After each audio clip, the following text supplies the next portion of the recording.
नमस्कार, आप देख रहे हैं सत्ता सियासत की बात। और आज बात उस बयान की जिसने तेलंगाना से लेकर दिल्ली तक सियासी भूचाल ला दिया है।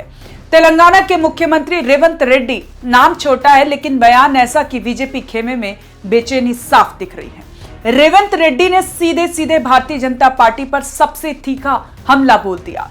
रेवंत रेड्डी कहते हैं बीजेपी का भगवान कोई और नहीं, बीजेपी का भगवान है असदुद्दीन ओवैसी। हाँ, आपने बिल्कुल सही सुना। रेवंत रेड्डी ने कहा कि बीजेपी राम का नाम सिर्फ दिखावे के लिए लेती है, असल में बीजेपी हर दिन सर झुकाती है असदुद्दीन ओवैसी के सामने। यह बयान सिर्फ आरोप नहीं है, यह बीजेपी की पूरी चुनावी राजनीति पर सवाल है। रेवंत रेड्डी कहते हैं कि अगर बीजेपी की राजनीति को एनालाइज किया जाए तो एक पैटर्न साफ दिखता है। चुनाव आते ही ओवैसी भाषण में ओवैसी, पोस्टर में ओवैसी और वोट मांगने के लिए ओवैसी।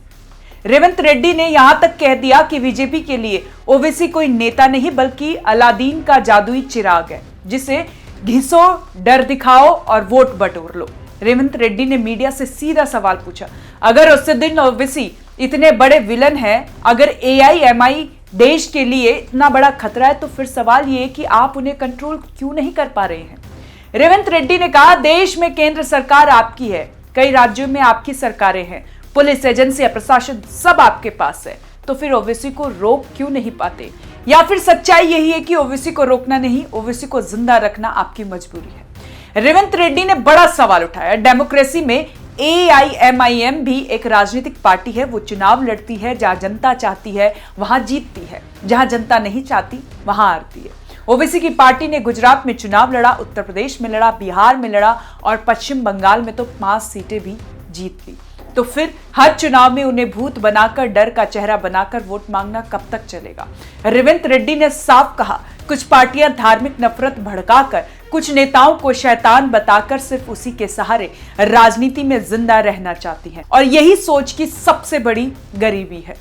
रेवंत रेड्डी ने तेलंगाना की जनता से कहा, आपको सोचना चाहिए कि क्या ऐसी राजनीति को वोट देना चाहिए जो विकास की बात कम और डर की राजनीति ज्यादा करती है।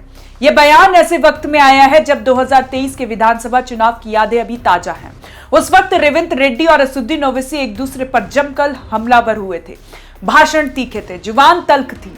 लेकिन कांग्रेस की सरकार बनने के बाद तस्वीरें थोड़ी बदल गई। अब रेवंत रेड्डी एआईएमआईएम के साथ विकास के मुद्दों पर सहयोग की बात करते हैं। उन्होंने कई मौके पर ओवैसी की तारीफ भी की है। हालांकि कांग्रेस और एआईएमआईएम के बीच कोई औपचारिक गठबंधन नहीं है, लेकिन हैदराबाद और तेलंगाना की राजनीति में दोनों के बीच व्यवहारिक सहयोग साफ नजर आता है।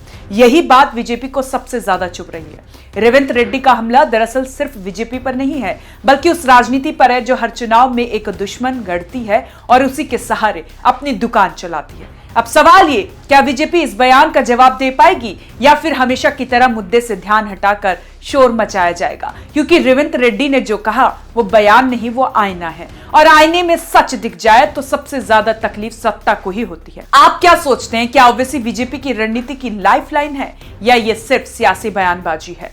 अपनी राय कमेंट बॉक्स पर जरूर दें और देखते रहें ओएनओजी न्यूज।